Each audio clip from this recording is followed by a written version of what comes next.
Welcome everybody to the Mind, Body, and Soul TV, coming to you live from our internet TV studios right here in Denver, Colorado. I'm your host, Coach Steve Toth, and also the founder of Conscious Evolution Media, going on 10 plus years and 15,000 plus shows. I stopped counting.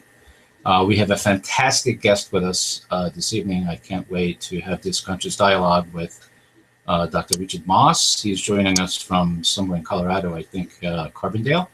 Welcome to the show, Richard. Thank you, Steve. I feel very welcome.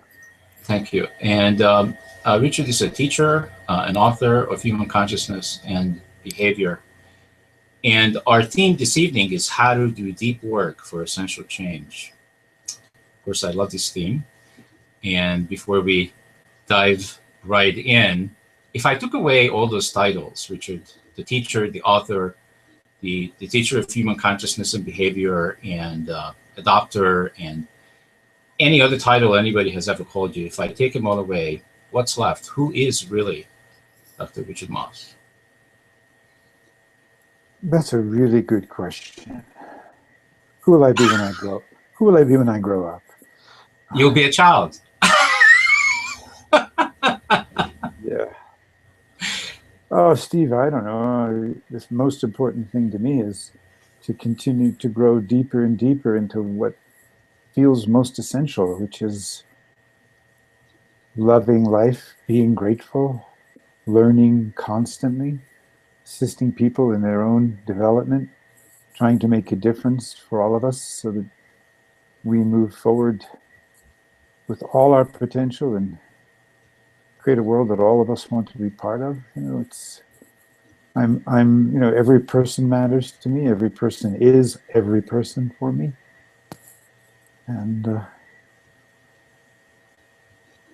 I still feel there's a lot more, not so much to learn with the head, but to learn with the heart, to surrender into the immediacy of each moment of life. So I'm a student. Yeah. And a teacher at the same time. So am I. And I'm so intrigued, by your story. Something happened to you. You're actually a medical doctor, right? Yeah. And something happened to you in 1977. You were practicing then. I came to this country in 1974, and I was only 19. So it's easy to figure out. You're probably a couple of years older than me, but what happened in 1977 that changed you, and you got on this conscious journey, who you become today, and who knows what you will become in the future. But can you a little bit just share with our viewers, if you can, what happened in 1977 that changed your life? Well, revisiting the past and trying not to mythologize it in any way from myself, I really believe there is a phenomenon, we can call it awakening or fundamental realization, and it gave me an experience, what we could call enlightenment, at least for a while, and it essentially initiated a new level of consciousness in me, a completely new level of consciousness in me. It accelerated me, things that I had never truly understood before in mystical poetry and mystical texts and philosophical material. It just all of a sudden became very clear, self-evident, and there were capacities I hadn't had before, just an incredible increase in intuition, the perception of energy fields, the ability to change people's energy just with how I perceived them. I didn't even have to say anything. And it was such a profound change. And being a doctor, I realized it was outside of anything that medicine discusses or psychology discusses. And I had been on a kind of spiritual path intuitively, following certain practices and meditating a bit, but I actually didn't know that you could take a jump of evolution.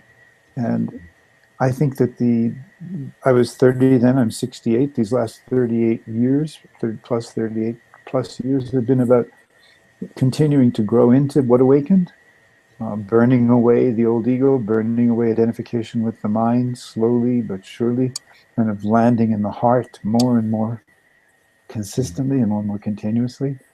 And I often say at this stage, I'm tightrope walking 50 feet up, and if I fall, it really hurts. So, so I almost can't even afford to be in time. I just, Yeah, no kidding. I have no use for time. Actually, there's only one thing left that I use time for, and that is to be able to do these shows. So you and I and other guests can actually be in the same place at the same time to be able yeah. to do this. Well, you find out how far you've gotten on the path when you get really challenged, and I've been really challenged lately because the woman that was in my life as a primary relationship has decided to leave it. This is quite some months ago now, and suddenly I found myself living in Carbondale, Colorado, by myself, and getting to know this community, and the grief and the pain of that easily started to want to take me into the future and take me into stories and judgments. And so I really had a chance to find out how far I've come, at least so far in this path. All I can say is I love her more than ever. I'll never stop loving her. Doesn't matter what she does. She's pursuing her life. She's pursuing what feels right for her. It didn't decrease love. It increased love. And it's put me in front of aloneness, and sometimes that's loneliness. But when I don't travel into the future and I just live each moment as it comes, it's as beautiful as any other moment, and the love just slowly keeps growing. But it was that's what I mean by can't afford to fall. Can't afford to indulge stories about the future or uncertain Or the past. or Yeah. the past. It's time to just be in I don't know, and in the deepest sense of I don't know mind, and I don't need to know. And I don't need to know anything really to go forward with the work that is my life work. And I have no doubt that this change in my life circumstances just will enrich what I have to share. Wow. That's an amazing, definitely amazing way and a very positive way to look at it. Most people would get into drama about separation and all that. So, would you say that this experience that you had, and I don't mean to go take you back to the past. I'm just curious, also for the sake of the viewers, uh, about this understanding of there is something about our hearts that, and I'm not even sure I need to use the word understanding because that's all mind stuff. But there is a place somehow in our hearts. There's definitely one in me that I've been just pursuing and putting my intention on lately, more and more.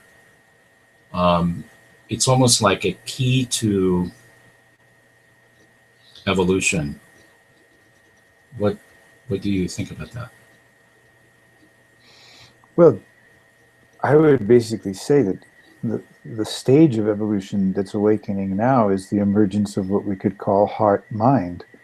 It Mm. is rather than mind heart. It is mind heart was we identified with our minds, we identified with our beliefs, and our emotions followed.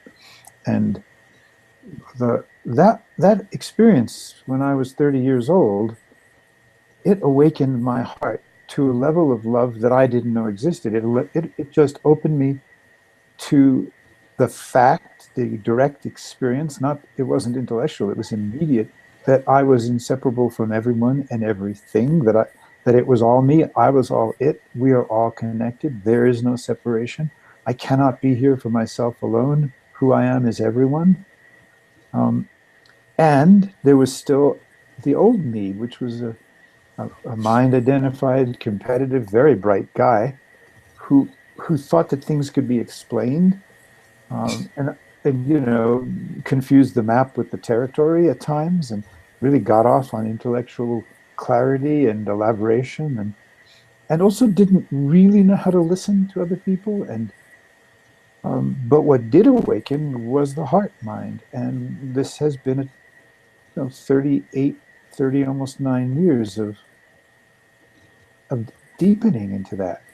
I mean, deepening into gratitude, deepening into generosity, deepening into humility and forgiveness and trust, which are all, I think, innate to the heart. They are intrinsic to the heart. You don't learn them. They're just intrinsic to the heart. And it's not a sentimental heart. That's it. It's just the warp and weave of reality is love, and we forget so easily. We become so self-involved, and so what awakened was a new level of consciousness, and that needed to be integrated. And the best way to integrate something is to teach it.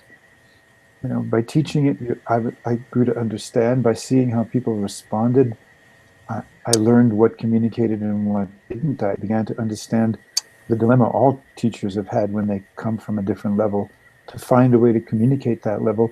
But it's not, in the end, the communication isn't what we say with words, it's the state we're in, and the quality of where we are, and the quality of the attention we bring to each moment and to each person. So I mean, I've been involved in a number of different organizations in my, I've been on this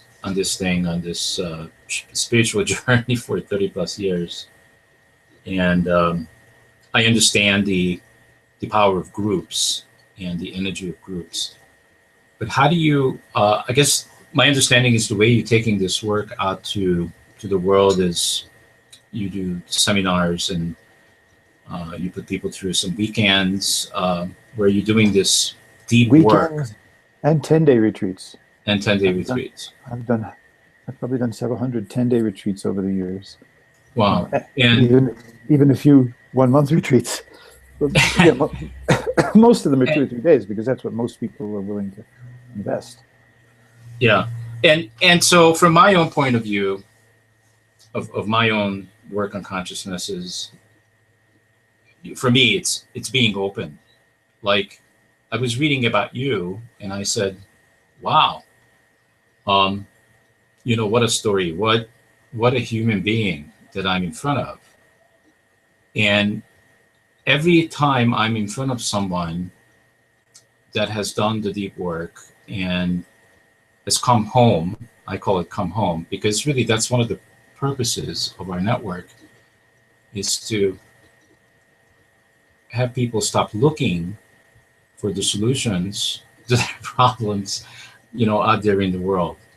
I mean, that's what I did for most of my life. And, my own growth has been about the answers are all within here. So how do you get people to stop what they're doing, which is doing the busy work of looking for the next wife, the next car, the next whatever that's going to make them happy, the next fat thing to do, or changing their jobs, because if they change their jobs, things are going to be better. Everybody's looking everywhere in what I call shining objects. How do you get people to stop that? Yeah. I don't try to get people to stop anything. If people have read my books, or they hear me, or they know someone that spent time with me, and they find their way to me, and then I just present who I am, where I am, and I invite them. And it's a very clear, straightforward invitation that says, I respect you. I'm not going to push you to do anything until you feel safe, till I've gained your trust, the trust of your subconscious self, really. And then I will share with you a path that I think is a path of evolution, a path of transformation, that is working for me to some extent. And if you get that sense from me, then maybe you'll be interested. So I don't really, I mean, what you're talking about is the problem with our culture. The majority of us, because we live through our minds, we borrow our identity from our own beliefs and our own belief systems. And so if we believe that we will be happy if we have the new car, if we believe that we will be seen as a better person if we have a bigger house or we make more money, then we're going to pursue those things. And until you arrive at the emptiness of all that and how much suffering there is when suddenly some of that's taken away or you lose it, or someone who love decides to go and take a different stage in their life, and you find yourself resentful, bitter, angry, and basically in a sense poisoning yourself and attacking the other person. You know, it's the suffering on the one side that brings people to search, and it is the inspiration of some people who have moved far enough on the path that they are transmitting the possibility of a greater understanding and a wealth of life, a real abundance that isn't predicated on things and objects, but really arises from within yourself. I mean, we are a light that we are lit from within by a light that is its own light. And when that awakens in you, then you cannot stop. You will continue to go forward. And so part of it, in my case, for example, I was accelerated by an experience that I didn't ask for or didn't even know could happen.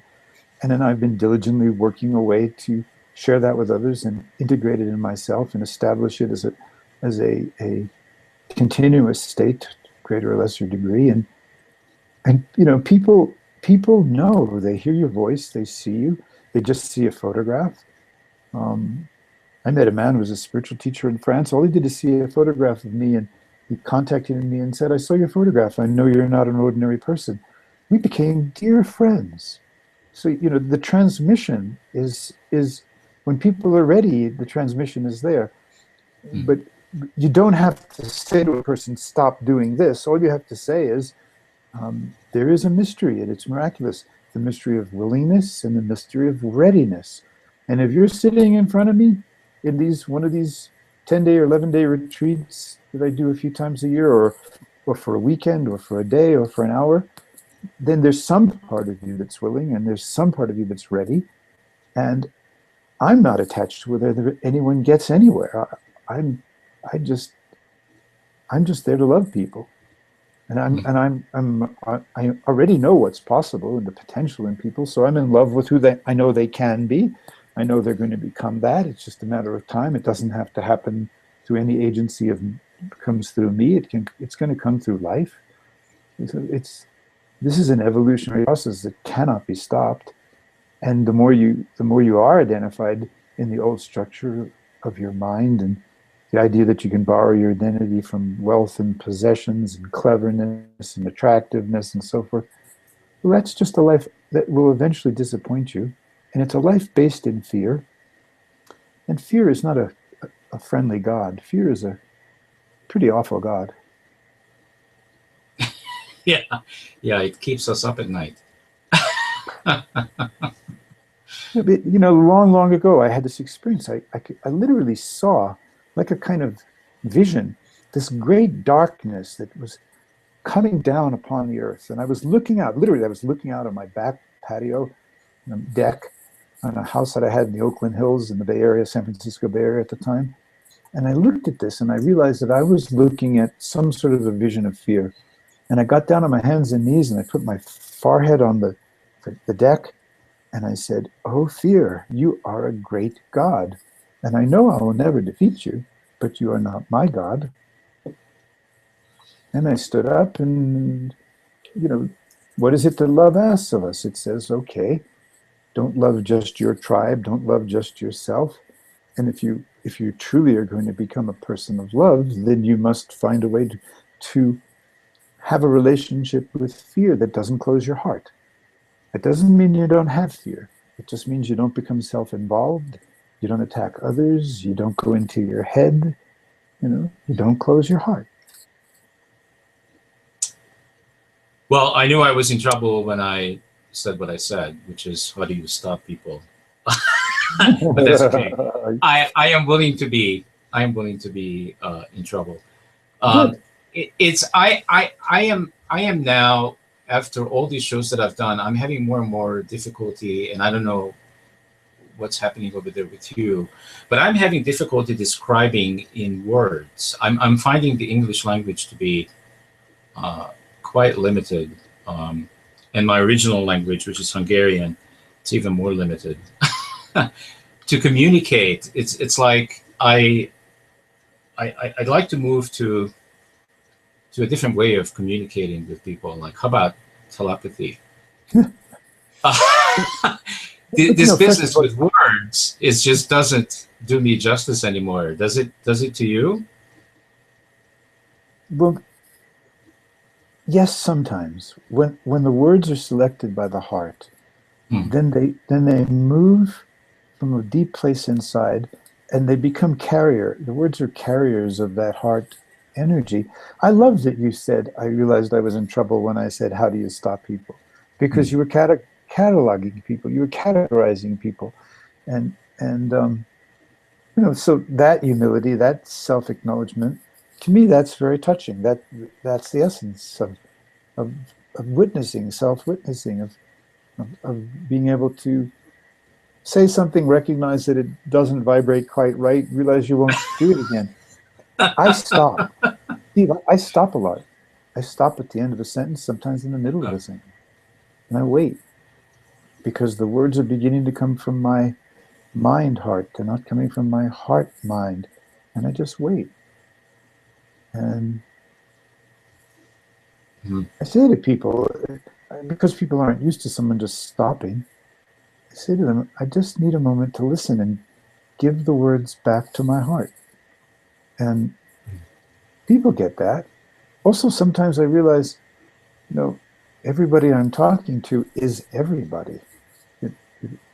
What's in each of us is in all of us, and each of us are, in some ways, our brother's keeper, because everything we do to deepen on our path actually creates a field that supports everyone else. And so, just stopping long enough to realize that your family's just in agony now because children drowned in boats that have been sinking they're overloaded with people trying to flee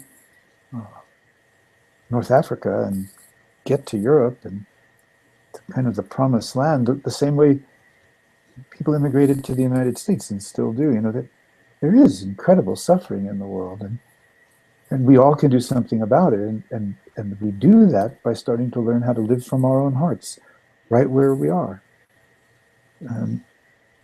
So that, I'm letting words speak what I believe now and know in my soul.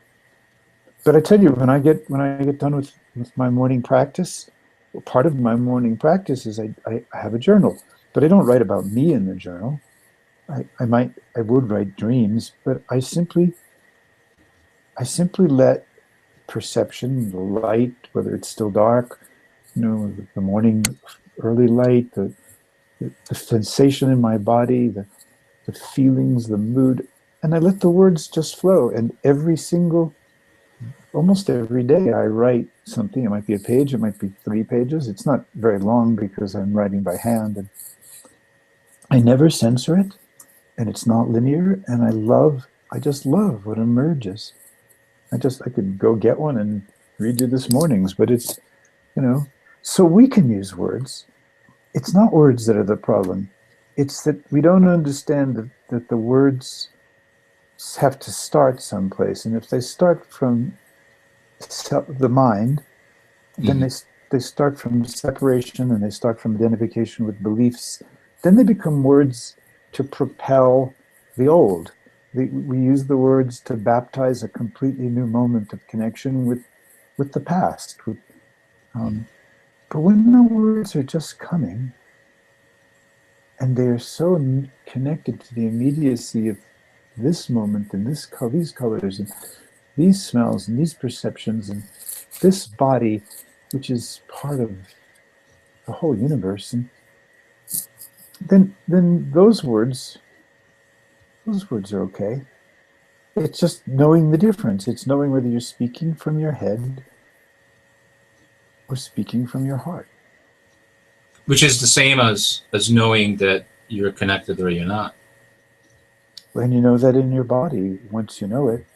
I mean, one of the reasons I like retreats and why my work is is very experiential is because we have to learn this in our bodies. We have to be able to feel what the mind does in our body and what it feels like to be in the body without the mind. It is the mind is simply a servant. It's not directing the show. And to feel the aliveness. I mean, anyone that loves skiing knows what I'm talking about. You love it because it takes you out of your mind and into your body and into the fullness of yourself in nature. You and the sky and the air and the trees and the snow and the skis, and it all becomes one continuum in a state of flow, and you go, now this is being alive. And if you don't make an identity out of it and you don't turn it into a competitive career, it can be a source of joy. I've seen people skiing in their 80s. So, and it is a kind of spiritual practice, like dancing and surfing or writing poetry or painting. If you just get your head out of the way, those forms of creativities are ways of saying yes to this miracle of our existence, of consciousness. And my hands will hold the pen, which goes to the blank page, and move and create these words, which are representations, but they are expressing the befuddlement, the bewilderment, the joy, the ecstasy, the sorrow of the heart. Wow. So, wow. I have goosebumps. What do you do with goosebumps, Richard? Be happy. I call them. Feel them. Yeah, sure. Sometimes I'm reading something. I read Team of Rivals a few years ago, that book about Abraham Lincoln. I cried through most of that book.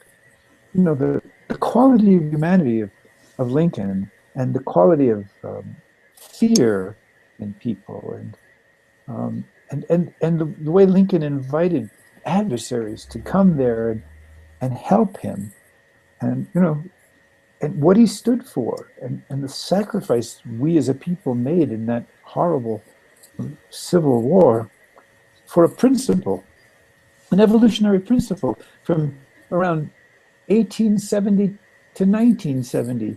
We have eliminated slavery on this planet. There's no modern country any longer that is as a proponent in any way of slavery. And think of what that means. It means that we have come to recognize that all people, like, are ultimately created equal under God, and that it's I see evolution everywhere. I feel it everywhere.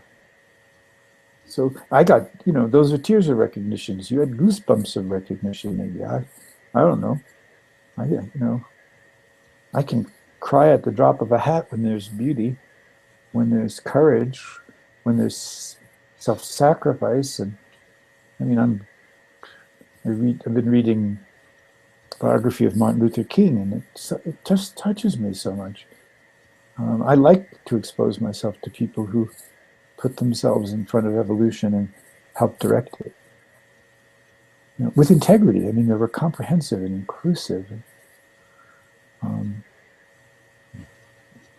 Had dignity, didn't have hate.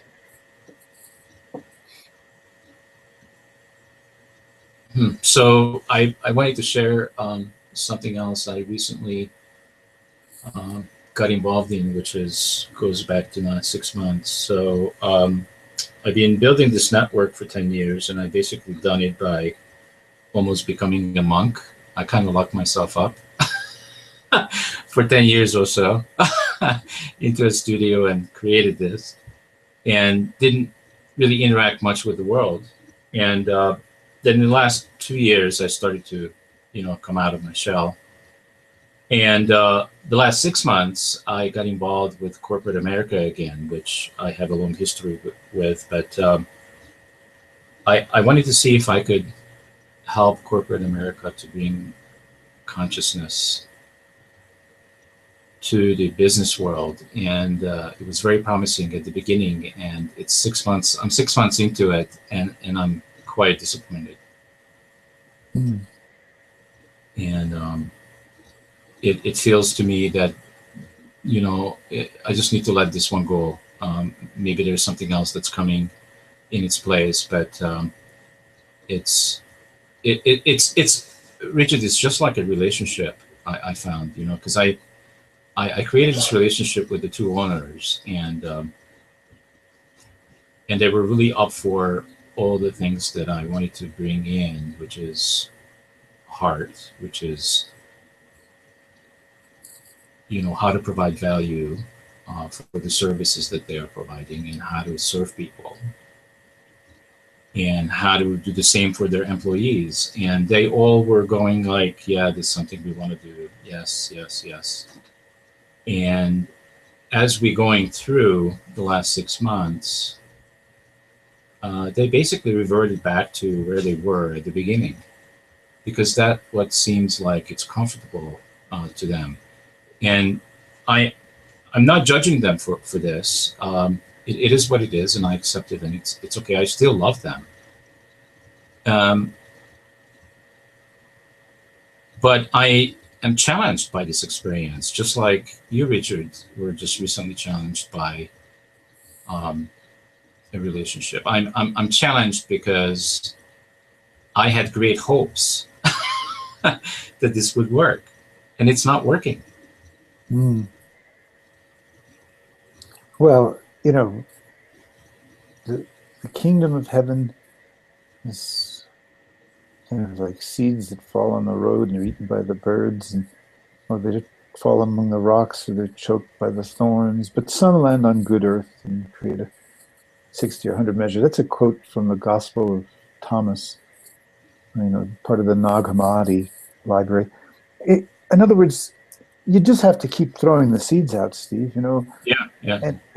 And it's human to feel disappointed. It's human to feel let down. And at the same time, that I have private clients that are fairly high up in the corporate world. And one of the basic messages I say is, no matter what you're trying to accomplish, your task is to learn how, at the end of every meeting, at the end of every negotiation, whether you win or lose, the people around you feel better about themselves, and they don't necessarily know why. Okay, so it's like a koan. How in the world do you do this? And I keep saying to them, how do you feel after we spend time? And then they go, okay, all right. And one of them said to me, you know what? I found out it's really very easy. All I have to look for is the beauty in people. And then automatically, just by recognizing the beauty in people, even if in our negotiation we don't see eye to eye, even if I don't get what I want or they don't get what they want, even if the business proposition that would have meant millions from me or my organization doesn't happen, those people are going to leave feeling better about themselves. There's that's just throwing seeds, and it's throwing seeds of win-win in a way, and it sounds naive, but these clients are doing better and better and better and better, and getting, and they're creating companies that, as their own companies grow, that they're looking at how they can make a difference in the world, how they can make a difference for every person in their organization, how they make a difference in their community in a positive sense. There are more and more people now. They may not be the people that you have been talking to, but the millennials, certainly, they want to make money and make the world a better place. There is a great deal of heart that wants to be expressed in the adventure, the creative adventure of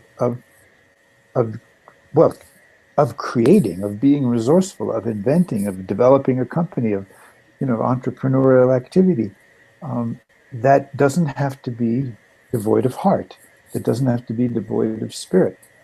And yeah, there's an old generation that was built on win lose, and we've got thousands and thousands of years of my way is the right way and your way is the wrong way.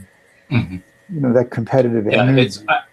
That's exactly what you just said the words. What I was confronted with is one of the owners is actually that way. It's my way or the highway, period. And and I just don't know how to be with that. So I just basically told him, I love you, and I have to choose for me, and I choose not to be with it's my way or the highway, and you know, no no hard feelings. I still love you, but I just choose not to work with that. Yeah, but I can't. I don't know how. I don't know how to work with that. well, you keep your heart open, and that's, you know, you keep your heart open. It, people, I changed in a kind of a moment of in a twinkling of an eye. And and then I've worked hard to grow into what was offered to me by grace, and I'm still growing into it. And it's becoming more wonderful, more amazing than I could ever have known. And so it's slow at one level, and it's very fast at another level. Um, um, certainly you don't sit there and sit in a situation that where you can't be understood and seen, but at the same time you can always see and understand. And so the way we view others in a way changes the energy. Doesn't necessarily mean you get what you want. That would be manipulative. This has nothing to do with manipulating people by being nice or being kind or being loving or being spiritual or being wise. It has nothing to do with that. It has to do with you stay in touch with the source in yourself, and then every word has a quality to it that blesses who it's spoken to, and your eyes, in a sense, are blessing what you look at. And so instead of the arrows kind of coming in, I borrow my identity from wealth, I borrow my identity from power, I borrow my identity from the relationship, I borrow my identity from information, knowledge. The arrows are going out. I'm blessing, I'm radiating from this limitless source that's inside. Um, and it's like a current that slowly burns away the mind, burns away false identification, slowly burns away the source of fear, slowly allows us to have a generative relationship with fear, steadily, slowly. And then every relationship is changed. So, maybe you're going to accomplish what you want to accomplish just by the way you walk through a store or sit in a coffee shop or, and I don't know, but obviously, if you've stopped counting at 15,000 shows, you've accomplished something quite extraordinary. And the simplicity and vulnerability I feel in you right now tells me that you've been doing really good work. So Well, yeah. I don't know. Thanks, Richard. So what was happening is it's like I know better. I had expectations that I was going to do this and that the other thing, and that's crazy. So I still got a lot to learn, basically, and that's great. I'm Corporate, yeah, willing. good, good. I'm willing. Yes, good. Corporate America is essentially people, and Yeah, yeah, yeah, people exactly. and people deep down inside, they know what really matters to them, and sometimes But they but just but need to be reminded, and the only way to but remind them is to Richard, it's about. We talked about this before on the show. We talked about fear. So what I'm finding in corporate America is the fear of money, the fear of not having money. It yeah, is it is a god that what you mentioned earlier, that you at one time saw this fear, which was, you named it a god, and you knew that you won't defeat that. That's how I'm feeling about this experience that I had for the last 6 months, is that I was in the presence of the money that I feel America has made money their god. And I was shown, and I felt it, that, oh my God, when there is danger, that there is no money coming in, people will revert back to their ego 100%. And that's what I witnessed. yeah. I was talking to one of my really dearest friends yesterday, and he has had money worries most of his adult life, and to the point where even though he's one of the most creative and beautiful people I know, sometimes he doesn't know if he's going to have enough gas for his truck to take his kid to school. You know, and that level of uncertainty can really attack the soul, and you have to have a profound practice to live with that kind of uncertainty. And if you're a person who borrows your identity from money and what you have, then having less money means you're less. You are less. It's loss of self, and that's terrifying. Um, when you finally really understand that, you know, the self that you're losing is actually a construct of your own mind, then maybe in a way it's better to lose it. But um,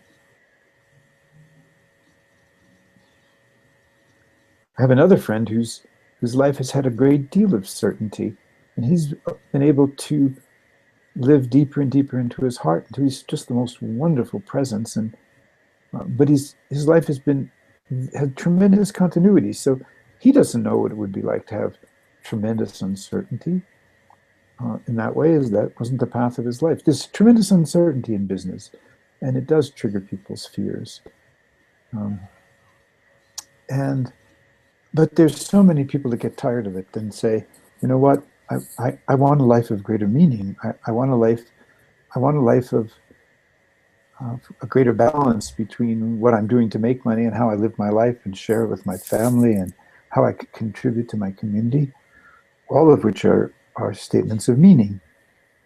And so we're in a revolution, really. We're in a kind of revolution. We're moving from an identity based on the mind to an identity based on the heart. That doesn't mean we are not going to stop doing business, because in a way, those are like metabolic activities in the collective body. Some of those businesses are, you know, make very important contributions to how we live our lives. Um, and the ones that don't eventually become obsolete. And but there are some very profound people who really want to make a difference in the world and be successful in business, and I want to support them in every way I can.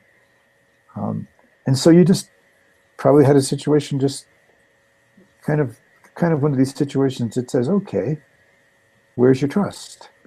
You know, where's your trust? And don't give up.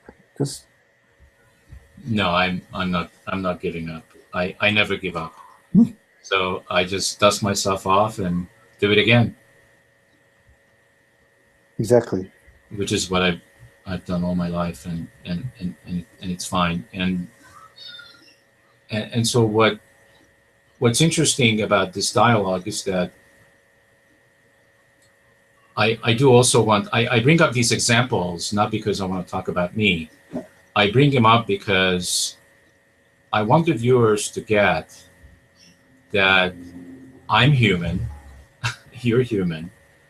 Uh, I don't have this whole thing completely figured out myself. And I mean, I'm going back and forth between being conscious and being unconscious. I can now tell the difference. But there are times when I'm not catching myself, that I'm not connected. Um, do you have any tools, anything to use when I don't even know how to approach that? When because I'm managing my way of being, and I notice, like when I told you, I don't mean well, I don't, you know, I don't mind being vulnerable. I've been vulnerable on this network for 12 years. uh, People that watch it know pretty much everything about me. That's not the point. The point is there are times when I'm aware of that I'm witnessing my ego putting words into my mouth. Like I showed that to you earlier when that was happening, and it came on like instantly, and I knew it as soon as you responded to me. I knew I did it, and but there are times I do that and I don't catch myself. What then? Well, then you get feedback. You know, you get feedback. If too much of your identity was invested in success with bringing a consciousness message into certain businesses or corporate America, then the feedback is, I need to do this from a place of deeper, less self-interest. You know, I need I need to rethink how I communicate the message. So it's feedback. You know, Yeah. if your ego speaks, you get feedback. If your heart speaks, you get different feedback. That's it. And in the end, you know, in the end, like the Buddhists say, you're going to die. Nothing's permanent. You know, so how did you live today? Did we live today in such a way that when we go to bed at night, we think, huh, the world is as good as it or a better place today because of the quality of how I was present or what I said or what I didn't say or when and where I spoke from. And I am the Levi now in this particular personal moment of my life. I love this person and she's moving on and I completely understand why and I honor her choice. And I was the leaver in 2 previous marriages going back over the last 35, 36 years, 37 years, whatever. And I remember how cruel I was in my behavior then. And I also remember the pain I caused. And so when this happened, I thought, no, I'm not going to close my heart. Love is not going to stop flowing. It's flowing even stronger, I think, right now.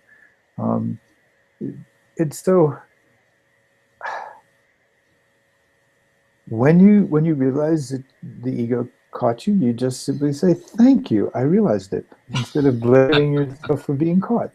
You know, and if the delay is a few seconds, that's one thing. If the delay is a few hours, that's another thing. It doesn't make a bit of difference. The moment my consciousness Yeah. shows me something, I say thank you.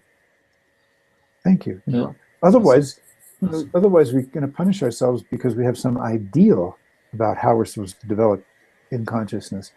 And and really there is no ideal. We have to invent ourselves. And for people say, do you believe in God? I said, well, I don't know how to answer that, but I do believe this, that if I didn't believe in God, if there is a God, I wouldn't be judged by that God. You know? So, you know, Because if I was, and I would have to punish myself, there's something not congruent about that. it's impossible for me to believe that if there is an intelligence inside of this magnificent universe that makes it possible for me to take life as a human being and that would care whether I believe in God or not. It doesn't. I can't imagine a punishing God. And yet look, for generations, for millennia, people believed in a punishing God because they were punishing themselves and punishing everyone else that didn't believe the same way they did. And once one society dominates, takes over, destroys the previous one, and is dominant for a while until the next one comes along and says, well, you're wrong, we're right. And then they attack, and then they're dominant for a while. And now what's emerging is we know we're all earthlings. We know that. We know that it's the identification with our minds that's killing us, that's causing so much conflict, and and that we were given this incredible mystery of consciousness. You started to say, "What do I have any tools?"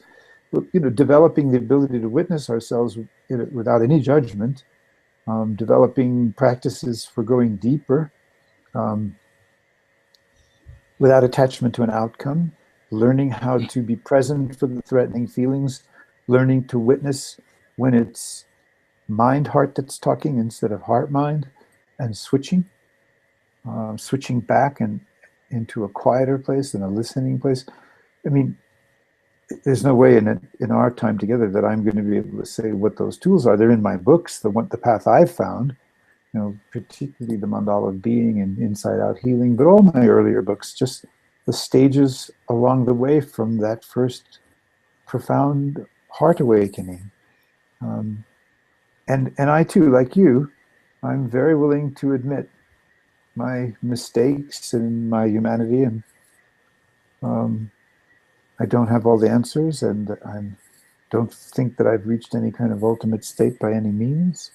I don't think anybody has, because I know there are things I can't say in an audience until there's some certain coherence in the field. And people have moved to a deeper place in themselves, and then suddenly I can say things that on the first day I couldn't have said, or my heart mind wouldn't have formulated those words in the first field because it was less coherent.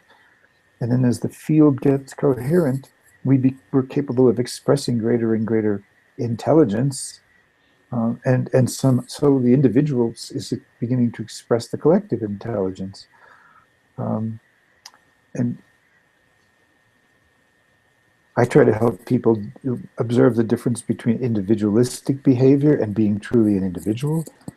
I teach people how to listen with their whole bodies, how to wait before they speak. Um, we all need awareness practices. We all need some sort of disciplines. You know, this is a path, and you need certain capabilities to deepen on the path. So, and you've been a hermit making this project of yours alive until recently, but I don't think we start with the corporate world. I think we start with individuals who want to create new corporations. And they're coming. They're hungry.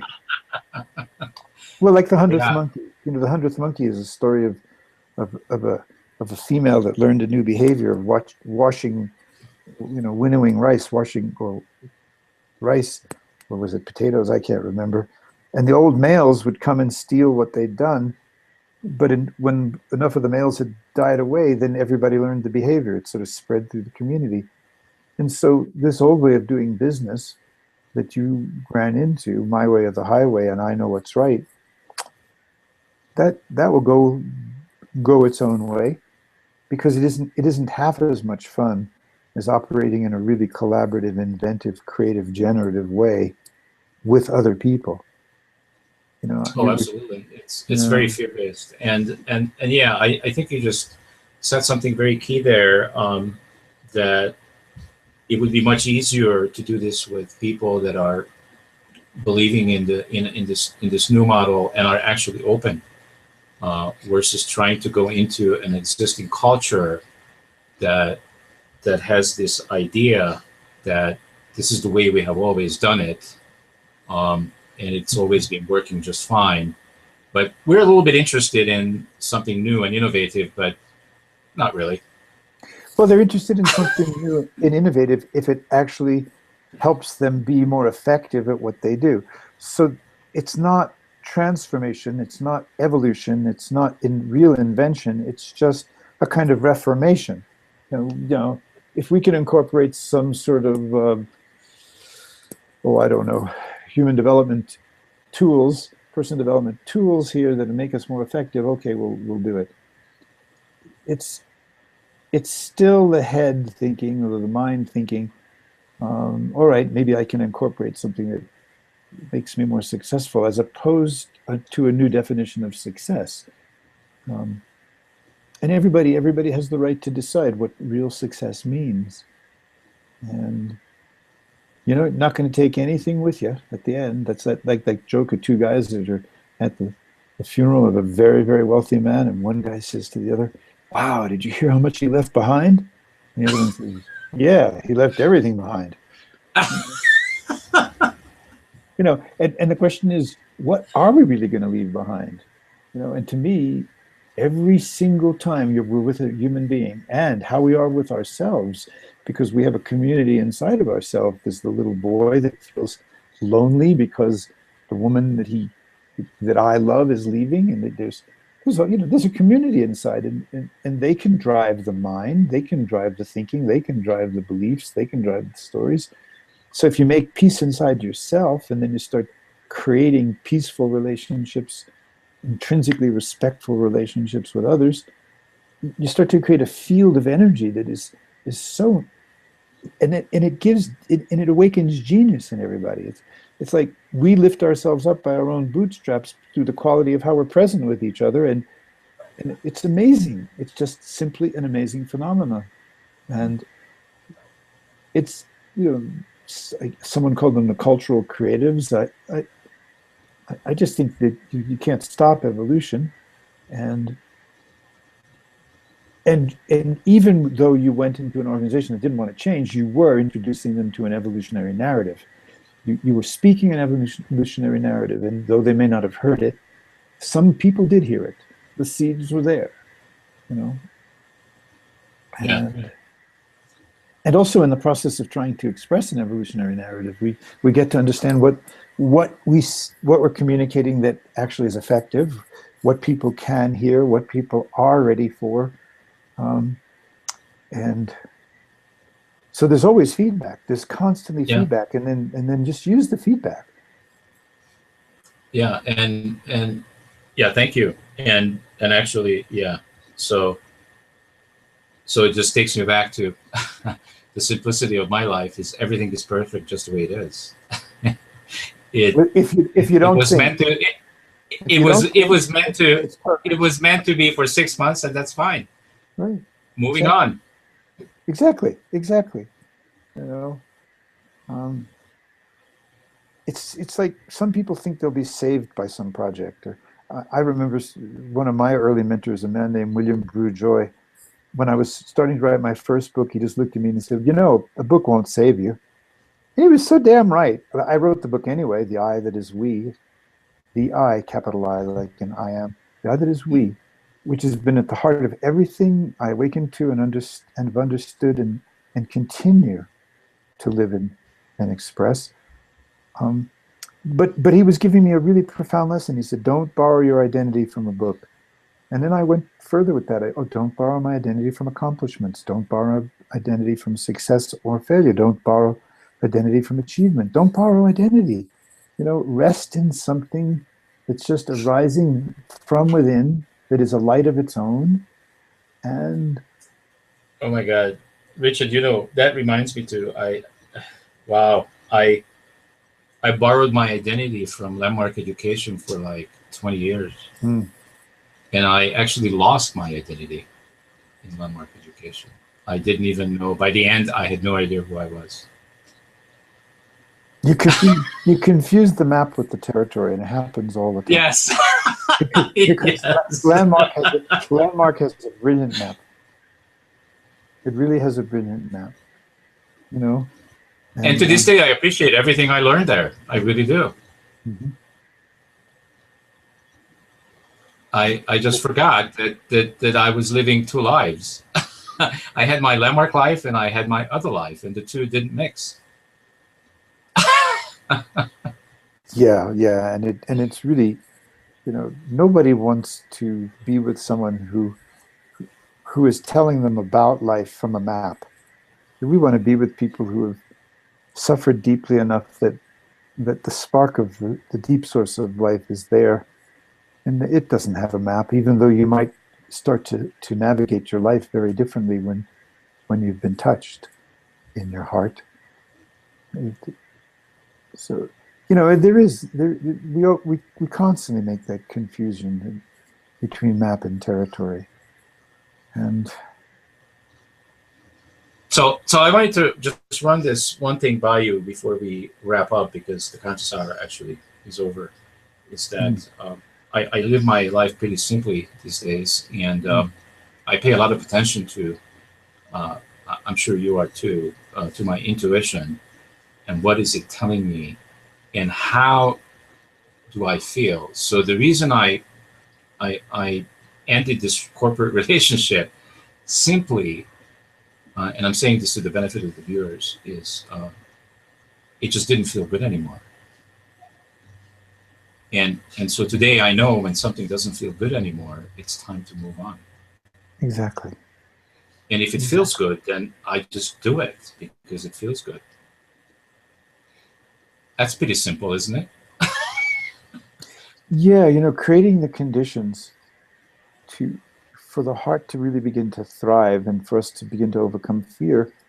One of them is simplicity, as you say, and the other is you listen in your body, and your body never ever lies. The moment the body starts getting agitated or tense or tight, you're telling yourself something that's not true, or you're in conflict with reality.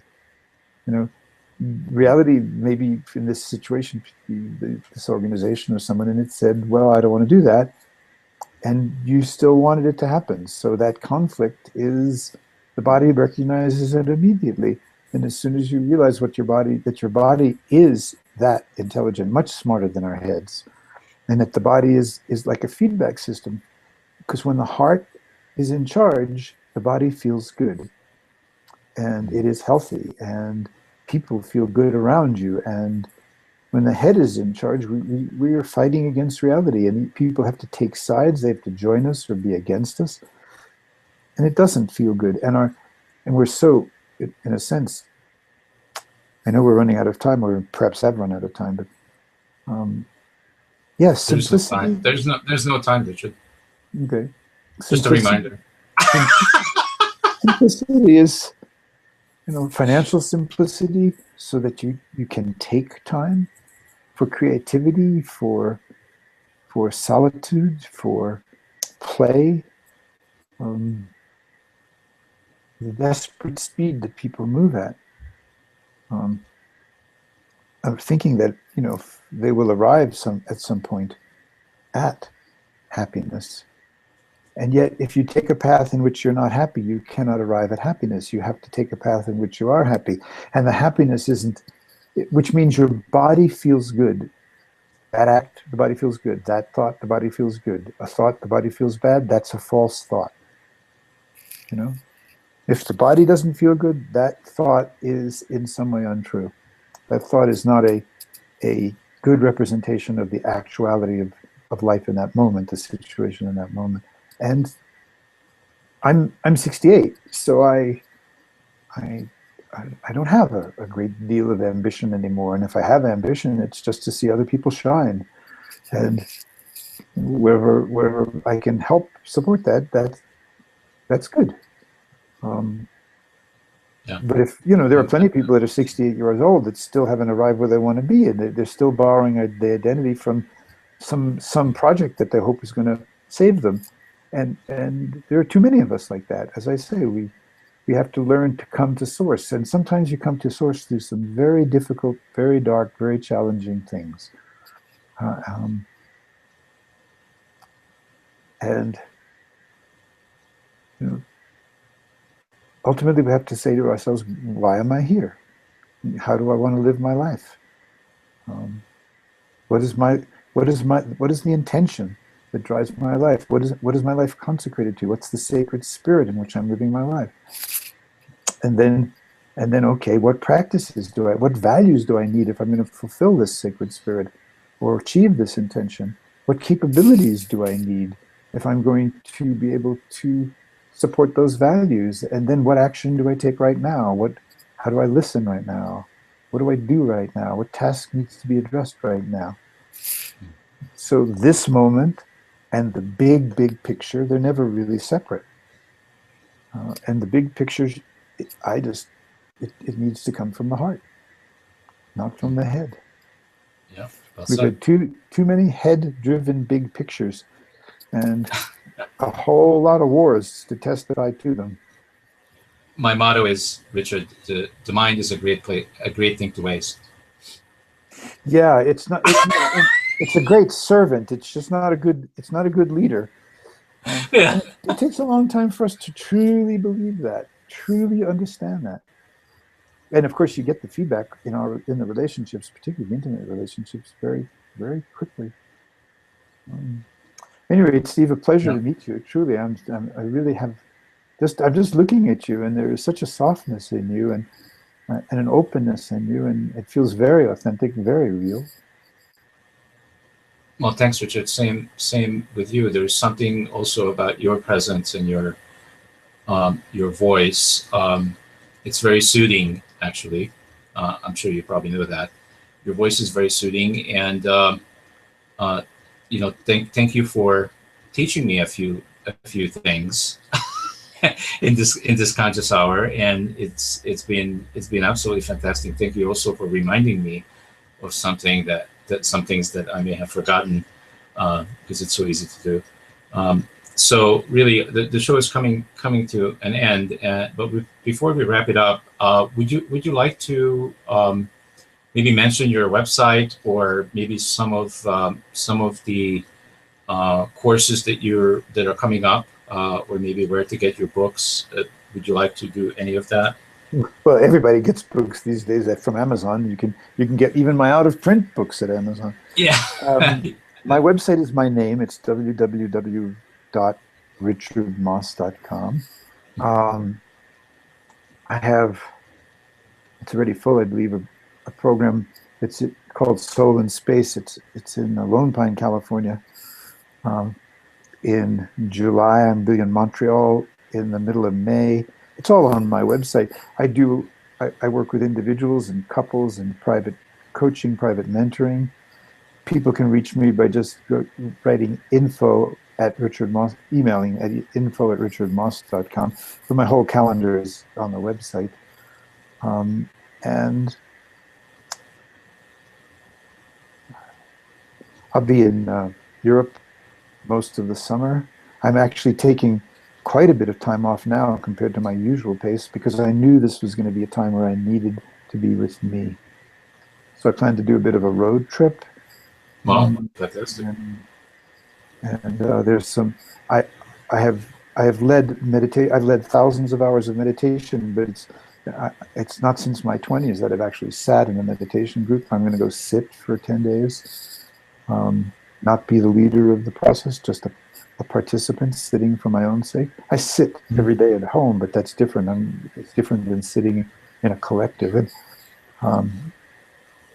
so I like the idea of, I went recently, I've been listening to other teachers and just sitting in the field that they create and feeling how the audience responds. And it's been wonderful to not be up front.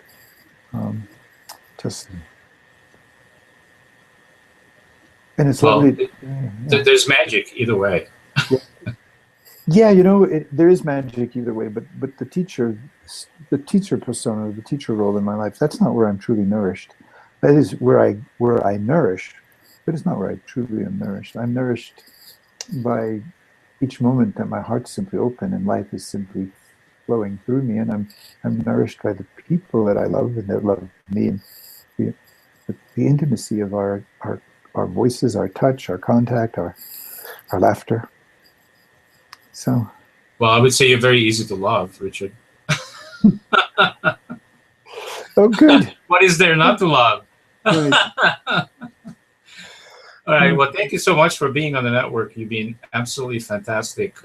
What a specimen of a human being. Thank you for actually showing the public on the network, what consciousness looks like and feels like, because you're certainly one of the people that I've met in my journey.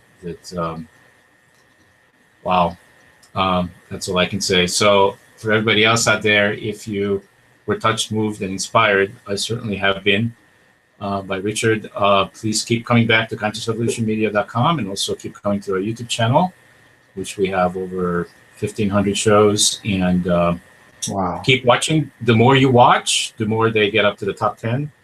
When they get to the top 10, they get to be eligible to go to public television. So what's a better way to spread this message and this experience that we were having today, Richard, than to have 100 million people, the potential of 100 million people have this experience. So I've certainly had a blessed time with you. Thank you so much, Richard. Thanks. Have a wonderful evening. You too. And we'll see you guys on the network next week. Thank you all. Have a good weekend.